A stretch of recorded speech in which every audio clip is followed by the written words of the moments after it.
Welcome to Easy Facts. Ever wondered why Swiss cheese is so full of holes? Maybe it's just really bad at hide and seek.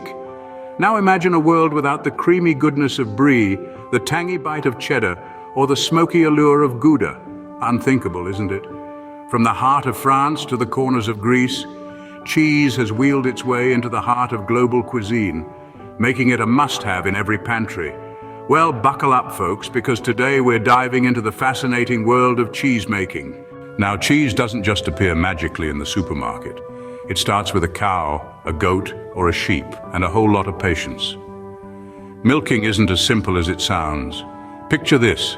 It's early morning, the rooster just crowed, and it's time to milk the cows.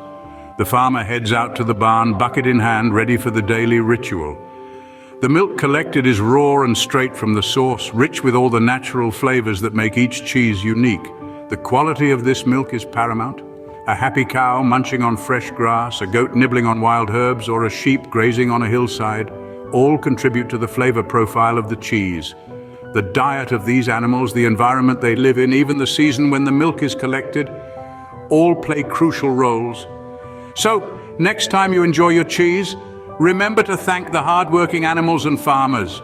After the milk is collected, it's time to get curdling. Now the magic really begins.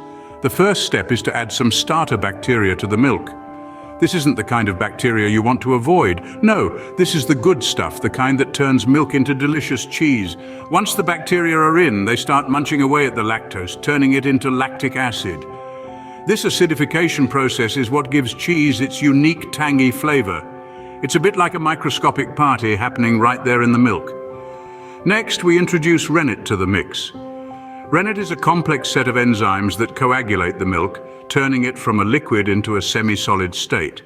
It's a bit like the milk is throwing a fancy dress party, and rennet is the bouncer, making sure everyone sticks together. After a while, the milk transforms into a jelly-like substance. This is where we get our curds from. But we're not done yet. The curds are then cut into smaller pieces and heated. This process separates the curds from the whey, that's the liquid part that's left behind. And just when you think you're done, there's still more to do. The curds are then pressed to get rid of any remaining whey and to shape the cheese. It's a labor-intensive process, but the end result is absolutely worth it. If you thought making cheese was easy, you're way off the mark. Just like a fine wine, cheese needs time to mature and develop its flavors.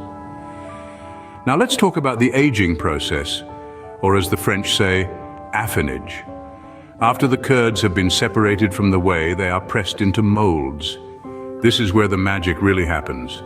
Each cheese has its own aging period, ranging from a few days to several years, and it's during this time that the cheese develops its unique texture and flavor. For instance, a young cheddar may be mild and creamy, but give it a year or two and it becomes sharp and crumbly. This aging process is influenced by various factors such as temperature, humidity, and even the type of bacteria present. These factors work together to give each cheese its unique character. Think about it this way. Each cheese is like a novel, with each day of aging adding a new page to its story. So the next time you bite into a piece of cheese, remember, it's older than you think. So to sum it up, cheese making is a lot like babysitting. You start with your precious bundle of joy. In this case, the milk. You feed it with cultures, warming it and nurturing it until it's ready to stand on its own 4 feet. Or rather, curdle into a solid. And then the waiting game begins. Just like a toddler resisting nap time, cheese needs a bit of coaxing to settle down. You can't rush it. Oh no, it's a delicate dance of temperature and time, a test of your patience. Once it's matured, the real fun begins.